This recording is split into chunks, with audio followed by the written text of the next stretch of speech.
I'm retiring after 37 years at today's TMJ4, and we're revisiting some stories we've done over the years. Tonight, a dangerous trip into Beirut, Lebanon. 241 American servicemen were killed when terrorists bombed the U.S. Marine headquarters in 1983.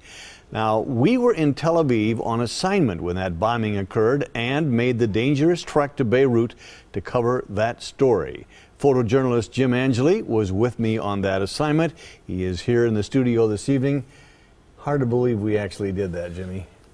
Glad we're here able to talk about it, I guess is appropriate response, right? Absolutely. Tel Aviv, not that far from Beirut, but getting there from Israel into Lebanon was quite an ordeal.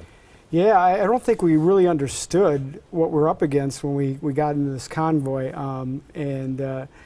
I guess the best way for me to describe it, if you've never been in a military situation before, it was bombed out homes and buildings. I also remember this beautiful coastline, too, which was such a contrast to all the devastation we saw. Not to mention a little incident on the way up, too. Yeah, we were in a convoy of 5 vehicles, as I recall, and they told us going in, there's a chance you might not come out.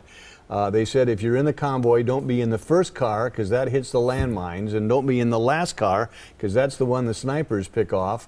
And we got about halfway into Lebanon, and all of a sudden, flat tire. We started in the right position. We just ended up in the wrong position. Exactly. And our driver was Lebanese. He was basically a taxi driver. He spoke no English. We spoke no Lebanese. You know, Mike, and the thing I remember most about that is both of us looked at each other, and I can still remember looking right at you, and it was almost felt like a Daytona, 500 tire change between all 3 of us getting out there and changing. I literally, I don't think it took us more than 5 minutes and we were out of there. You're absolutely right. And just imagine the worst cab you've ever been in your life, and that's what this cab was like. We were surprised it even had a spare tire in the back.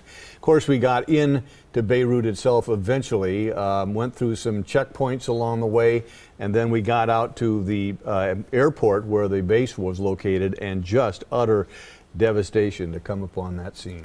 I'll tell you, for me, I mean, I guess you and I don't frequently talk about our experience there. I don't know, it was, for me, looking back, I've seen the story now twice since we've actually done it, and there are a lot of things in that piece that flash back to some really good things we did.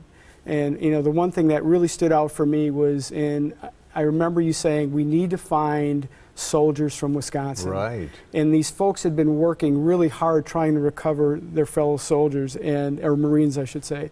And I remember us walking down this stone fence road where people were sitting and just asking, and we found people. And to this day, that's something I'm really proud of, and I'm sure you are too, that we were able to get names back of people who were safe. Yeah, there were 5 servicemen from Wisconsin, and we were able to get word back to their families because they were so engaged in trying to save lives, and there was really no easy way for them to communicate. So in that regard, the story from a standpoint of informing families was a success, but just it was so devastating because this was one of the first terrorist attacks that had occurred, and certainly the first that you and I had ever witnessed firsthand. Yeah, to be that close, I mean, both you and I have been doing this a long time, and knowing how, it works with the media, to know that we had been literally standing in the crater where this bomb had gone off is just, I mean, to this day, I still can't believe we had ever gotten that kind of access, but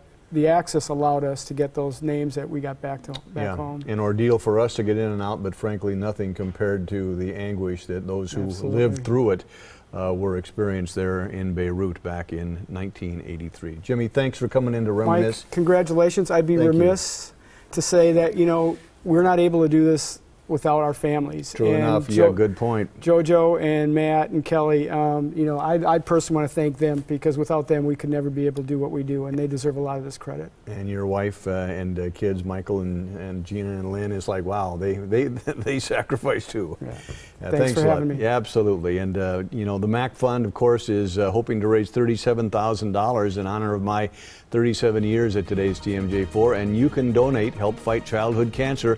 Go to TMJ4.com and just follow the instructions. We've made it easy to help fight childhood cancer. We'll be right back.